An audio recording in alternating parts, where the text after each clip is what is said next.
ಸರ್ವಮಂಗಳ ಮಾಂಗಲ್ಯೆ ಶಿವೆ ಸರ್ವಾರ್ಥ ಸಾಧಿಕೆ ಶರಣ್ಯೇ ತ್ರ್ಯಂಬಕೆ ಗೌರಿ ನಾರಾಯಣಿ ನಮೋಸ್ತುತೆ. ನಮಸ್ಕಾರ ಪ್ರೀತಿಯ ವೀಕ್ಷಕರೇ, ಆನಂದ ಸೂತ್ರ ಯೂಟ್ಯೂಬ್ ಚಾನಲ್ಗೆ ಮಾಸ ಭವಿಷ್ಯಕ್ಕೆ ತಮ್ಮೆಲ್ಲರಿಗೂ ಹೃದಯಪೂರ್ವಕ ಸ್ವಾಗತ.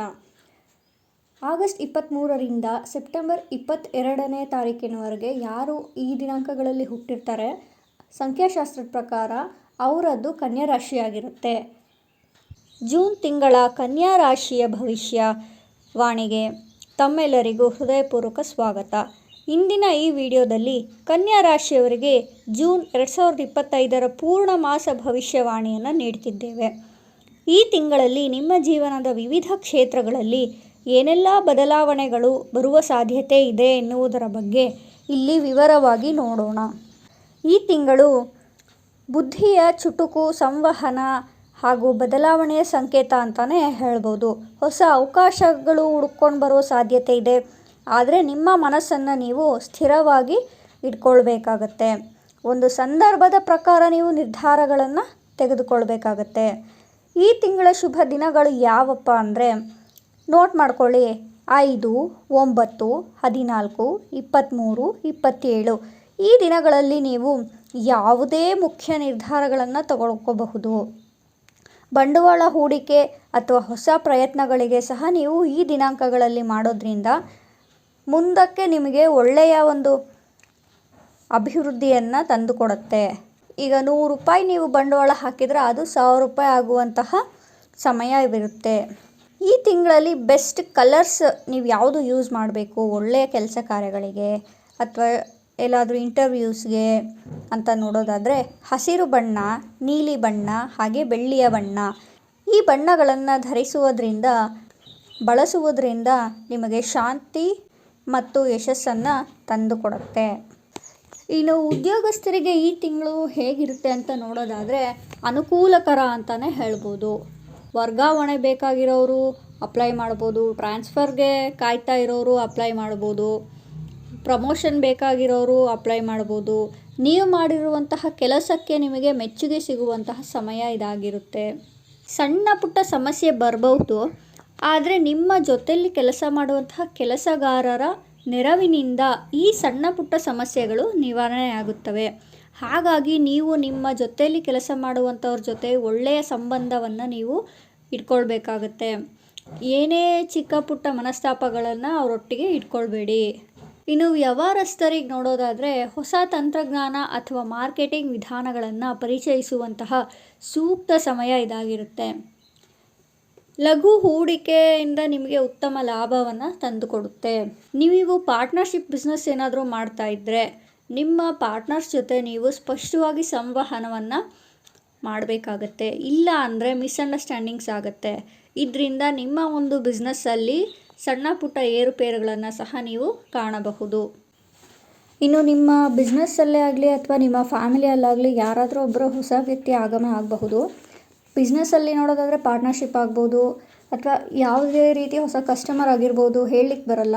ಸೊ ಬರುವಂತಹ ವ್ಯಕ್ತಿಯನ್ನು ನೀವು ಸರಿಯಾಗಿ ಆಧರಿಸಿ ಸರಿಯಾಗಿ ವೆಲ್ಕಮ್ ಮಾಡಿಬಿಟ್ಟು ಅವರ ಒಂದು ದಿನನಿತ್ಯಗಳನ್ನು ನೀವು ಕೂಲಂಕುಷವಾಗಿ ಪರಿಶೀಲಿಸಿ ನಂತರ ನೀವು ಅವ್ರ ಮೇಲೆ ನಂಬಿಕೆ ಇಟ್ಟು ನೀವು ಮುಂದುವರೆದ್ರೆ ನಿಮ್ಮ ಜೀವನದಲ್ಲಿ ಅವರಿಂದ ಮುಂದಕ್ಕೆ ಸುಮಾರು ಬೆನಿಫಿಟ್ಸ್ ಆಗುವಂಥ ಸಾಧ್ಯತೆ ಇದೆ. ಇನ್ನು ಆರೋಗ್ಯದಲ್ಲಿ ಜಠರದ ಸಮಸ್ಯೆಯನ್ನು ಕಾಣ್ತೀರಾ, ತೀವ್ರವಾದ ತಲೆನೋವನ್ನು ಅನುಭವಿಸ್ತೀರಾ. ಧ್ಯಾನ ಹಾಗೂ ಯೋಗಾಭ್ಯಾಸ ಮಾಡೋದು ಮರಿಬೇಡಿ.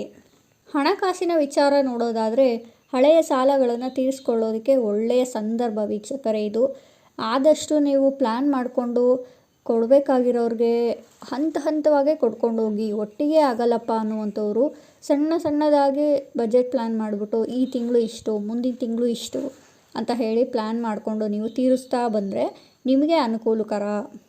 ಹೊಸ ಸಾಲವನ್ನು ನೀವು ಪಡೆಯಬೇಕು ಅಂತ ಇದ್ದರೆ ಎಚ್ಚರ ವಹಿಸಿ. ಈ ಸಾಲ ನಿಮಗೆ ತೀರಿಸ್ಲಿಕ್ಕಾಗತ್ತಾ? ಈಗ ಆಲ್ರೆಡಿ ನಿಮಗೆ ಎಷ್ಟು ಖರ್ಚು ವೆಚ್ಚಗಳಾಗ್ತಾ ಇದೆ ತಿಂಗಳಲ್ಲಿ, ಅದನ್ನೆಲ್ಲ ನೀವು ಯೋಚನೆಯಲ್ಲಿ ಇಟ್ಕೊಂಡು ನೀವು ಮುಂದಿನ ನಿರ್ಧಾರವನ್ನು ತಗೋಬೇಕಾಗತ್ತೆ. ಲಾಭದಾಯಕ ವ್ಯವಹಾರಗಳ ಮೂಲಕ ಹಣದ ಪ್ರವಾಹ ಉತ್ತಮವಾಗಬಹುದು. ಇನ್ನು ಕುಟುಂಬ ಹಾಗೂ ಸಂಬಂಧಗಳು ಅಂತ ನೋಡೋದಾದರೆ ಪತ್ನಿ ಪತಿಯ ಜೊತೆಗೆ ಅಲ್ಪ ಮಟ್ಟದ ಭಿನ್ನಾಭಿಪ್ರಾಯ ಕೂಡ ಆಗುವ ಸಾಧ್ಯತೆ ಇದೆ. ಆದಷ್ಟು ನಿಮ್ಮ ದಾಂಪತ್ಯದಲ್ಲಿ ನೀವು ಯಾವುದೇ ಒಂದು ವಿಷಯಗಳನ್ನು ಮುಚ್ಚಿಡಲಿಕ್ಕೆ ಹೋಗಬೇಡಿ. ಇದನ್ನು ತಿಳಿಸ್ಬೇಕು ಅಂತ ಅನಿಸಿದ ತಕ್ಷಣ ತಿಳಿಸ್ಬಿಡಿ. ಮೂರನೇ ವ್ಯಕ್ತಿಯಿಂದ ಬರುವಂತಹ ವಿಷಯಗಳು ವಿಷವಾಗಿ ಕಾಣುತ್ತೆ. ಇದರಿಂದ ನಿಮ್ಮ ಒಂದು ದಾಂಪತ್ಯ ಜೀವನದಲ್ಲಿ ಇರುಸು ಮುರುಸು ಆಗುವಂತಹ ಸಾಧ್ಯತೆ ಇರುತ್ತೆ. ಮಕ್ಕಳೊಂದಿಗೆ ಸಮಯ ಕಳೆಯುವುದು ಕುಟುಂಬದ ಹಾರ್ಮೋನಿಯನ್ನು ಬೆಳೆಸುತ್ತೆ.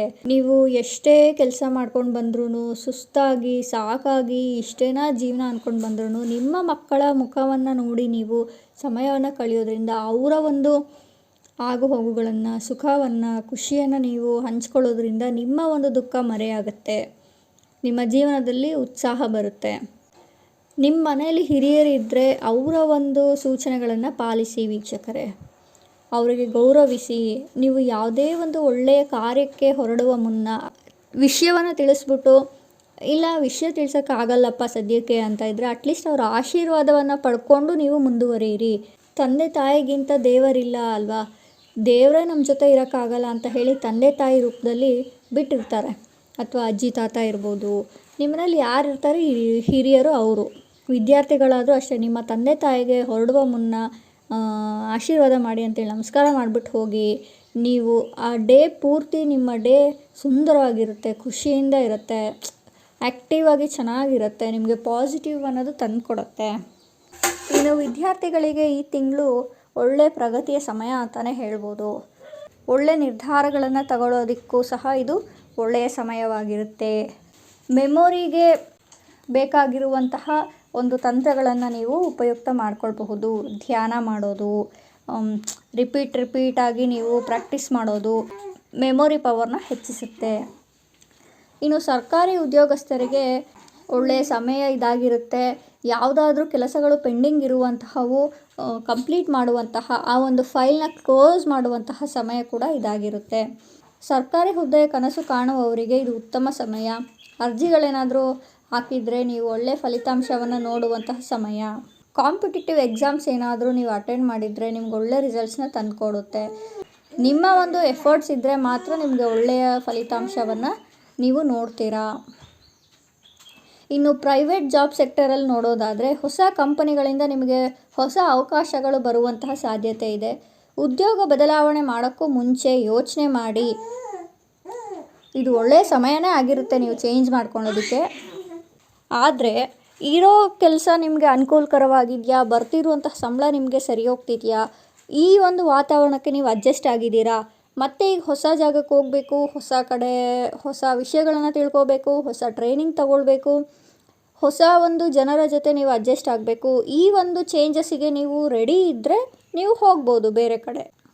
ಒಟ್ಟು ನಿಮ್ಮ ನಿರ್ಧಾರ ನೋಡಿಕೊಂಡು ನೀವು ನಿರ್ಧಾರ ತಗೊಳ್ಳಿ. HR ಅಥವಾ ಸಂವಹನ ಕ್ಷೇತ್ರದಲ್ಲಿ ಇರುವಂಥವ್ರಿಗೆ ಈ ತಿಂಗಳು ಶುಭದಾಯಕವಾಗಿರುತ್ತೆ. ಇನ್ನು ರಾಜಕಾರಣಿಗಳನ್ನು ನೋಡೋದಾದರೆ ರಾಜಕಾರಣಿಗಳಿಗೆ ಈ ತಿಂಗಳು ಅವರ ಅಭಿಮಾನಿಗಳ ಬೆಂಬಲ ಹೆಚ್ಚಾಗಿರುತ್ತೆ. ನಿಮ್ಮ ಮಾತುಗಳು ಜನರ ಮೇಲೆ ಪ್ರಭಾವ ಬೀರಬಹುದು. ಯೋಚನೆ ಮಾಡಿ, ಅವ್ರಿಗೆ ನೋವಾಗುವಂತೆ ಮಾತಾಡಬೇಡಿ. ಶುಭ ಆಶ್ವಾಸನೆಗಳನ್ನು ನೀಡಿ. ಆದರೆ ಗೋಷ್ಠಿ ಅಥವಾ ಪತ್ರಿಕಾಗೋಷ್ಠಿಗಳಲ್ಲಿ ಎಚ್ಚರಿಕೆಯಿಂದ ಮಾತನಾಡಿ. ಯಾವುದೇ ಒಂದು ಪ್ರೆಸ್ ಮೀಟ್ ಆಗಲಿ ಅಥವಾ ನೀವು ಯಾವುದೋ ಒಂದು ಮೀಟಿಂಗಲ್ಲಿ ನೀವು ಮಾತಾಡುವಾಗಲಿ ನೀವು ಆಡುವಂತಹ ಮಾತಿಂದ ಲಾಭವಿರಬೇಕೇ ಹೊರತು ಜನಗಳಿಗೆ ನೋವಾಗೋ ರೀತಿ ಇರಬಾರ್ದು. ತಿಳ್ಕೊಂಡ್ರಲ್ಲ ವೀಕ್ಷಕರೇ, ಈ ಒಂದು ತಿಂಗಳಲ್ಲಿ ಯಾವ್ಯಾವ ಕ್ಷೇತ್ರಗಳಲ್ಲಿ ಯಾರ್ಯಾರಿಗೆ ಹೇಗೆಲ್ಲ ಇರುತ್ತೆ ಅಂತ ಹೇಳಿ. ಆದಷ್ಟು ಇದನ್ನು ತಿಳ್ಕೊಳೋ ಮೇಲೆ ನೀವು ಸರಿಪಡಿಸ್ಕೊಂಡು ಜೀವನ ನಡೆಸಿ. ನಾವು ಭಯಪಡಿಸ್ಲಿಕ್ಕೆ ಹೇಳೋದಲ್ಲ ಇದು. ನಾವು ಏನೇ ಒಂದು ವಿಷಯವನ್ನಾಗಲಿ ತಡೆಯೋದಕ್ಕಾಗಲ್ಲ, ಆದರೆ ಮುನ್ನೆಚ್ಚರಿಕೆಗಳನ್ನು ಕೊಡಬಹುದು. ನೀವು ಮುನ್ನೆಚ್ಚರಿಕೆ ಇದ್ದರೆ ಅದನ್ನು ಸ್ವಲ್ಪ ಪ್ರಮಾಣದಲ್ಲಿ ಕಡಿಮೆ ಮಾಡಿಕೊಂಡು ಸರಿಪಡಿಸ್ಕೋಬಹುದು. ಹೆದರಕ್ಕೆ ಹೋಗಬೇಡಿ, ಧೈರ್ಯವಾಗಿ ಮುನ್ನಡೆಯಿರಿ. ಈ ತಿಂಗಳು ನೀವು ಮಾಡಬೇಕಾಗಿರೋ ಪರಿಹಾರಗಳು ಏನಪ್ಪ ಅಂದರೆ, ನಿಮ್ಮ ಮನೇಲಿ ತುಳಸಿ ಗಿಡ ಏನಾದರೂ ಇದ್ದರೆ ಆ ತುಳಸಿ ಗಿಡಕ್ಕೆ 7 ಬಾರಿ ನಮಸ್ಕರಿಸಿ. ಸುತ್ತರಿದ್ಬಿಟ್ಟು ತುಳಸಿ ಕಟ್ಟೆಯನ್ನು 7 ಸತಿ ಸುತ್ತರಿದ್ಬಿಟ್ಟು ಓಂ ನಮೋ ಭಗವತೆ ವಾಸುದೇವಾಯ ಈ ಒಂದು ಮಂತ್ರವನ್ನು ಜಪಿಸಿ. ಆವಾಗಲೇ ಹೇಳಬೇಕು ಅಂತ ಏನಿಲ್ಲ, ಆವಾಗಲೂ ಹೇಳಿ. ನಿಮಗೆ ಸಮಯ ಬಂದಾಗೆಲ್ಲ ಹೇಳ್ತಾ ಇರಿ. ಮನಸ್ಫೂರ್ತಿಯಾಗಿ ಆ ಮಹಾವಿಷ್ಣು ಮಹಾಲಕ್ಷ್ಮಿಯನ್ನು ನೆನೆಸ್ಕೊಂಡು ಈ ಒಂದು ಮಂತ್ರವನ್ನು ಜಪಿಸೋದ್ರಿಂದ ನಕಾರಾತ್ಮಕತೆ ದೂರ ಸರಿದು ಸಕಾರಾತ್ಮಕತೆಯ ಜೀವನ ನಿಮ್ಮದಾಗುತ್ತೆ. ಇನ್ನು ಹಸಿರು ಬಟ್ಟೆ ಅಥವಾ ಹಸಿರು ಹಣ್ಣನ್ನು ದಾನ ಮಾಡೋದ್ರಿಂದ ನಿಮಗೆ ಉತ್ತಮ ಫಲಿತಾಂಶ ಬರುತ್ತೆ. ಇನ್ನು ಸಾಧ್ಯವಾದರೆ ನಿಮ್ಮ ಮನೇಲಿ ಯಾರಾದರೂ ಕನ್ಯೆಯರಿದ್ದರೆ ಅವರಿಗೆ ಇಷ್ಟ ಆಗುವಂತಹ ಒಂದು ವಸ್ತುಗಳನ್ನು ತಂದುಕೊಡಿ. ಶುಕ್ರವಾರದ ದಿನ ಅವ್ರಿಗೇನಾದರೂ ಸಹಾಯ ಬೇಕಿದ್ದರೆ ಕೇಳಿಬಿಟ್ಟು ನೋಡಿ ಮಾಡಿ. ಇದರಿಂದ ಅವ್ರ ಮನಸ್ಸು ತೃಪ್ತಿಯಾಗತ್ತೆ, ನಿಮ್ಮ ಜೀವನದಲ್ಲಿ ಏಳಿಗೆಯನ್ನು ಕಾಣ್ತೀರಾ. ನಿಮಗೆ ಗೊತ್ತಾಗಲ್ಲ ಯಾವಾಗ ಏನಾಗುತ್ತೆ ಅಂತ. ಅಂದರೆ ಇವತ್ತು ಮಾಡಿರುವಂತಹ ಒಂದು ಒಳ್ಳೆಯ ಕಾರ್ಯ ಇನ್ನೊಂದು ವಾರ ಬಿಟ್ಟು, ಇನ್ನೊಂದು 15 ದಿನ ಬಿಟ್ಟು ಅಥವಾ ಒಂದು ತಿಂಗಳು ಬಿಟ್ಟು ನಿಮಗೆ ಚೇಂಜಸ್ ಕಾಣಿಸುತ್ತೆ.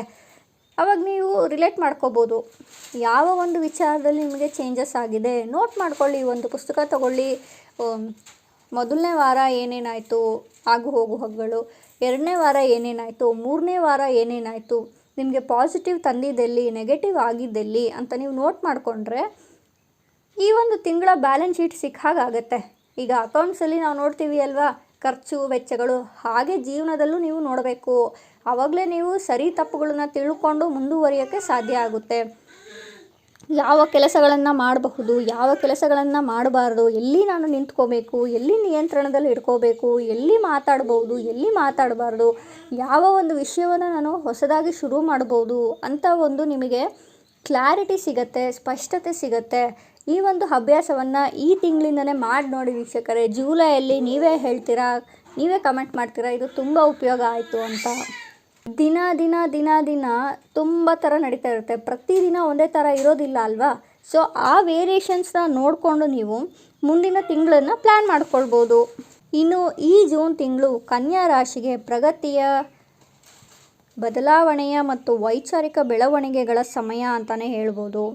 ನಿಶ್ಚಿತ ಗುರಿಯನ್ನು ಇಟ್ಕೊಂಡು ನಡೆಯುವುದರಿಂದ ನಿಮ್ಮ ಜೀವನದ ಹಲವು ಭಾಗಗಳು ಹೊಸ ದಿಕ್ಕನ್ನು ಪಡೆಯುತ್ತೆ ವೀಕ್ಷಕರೇ.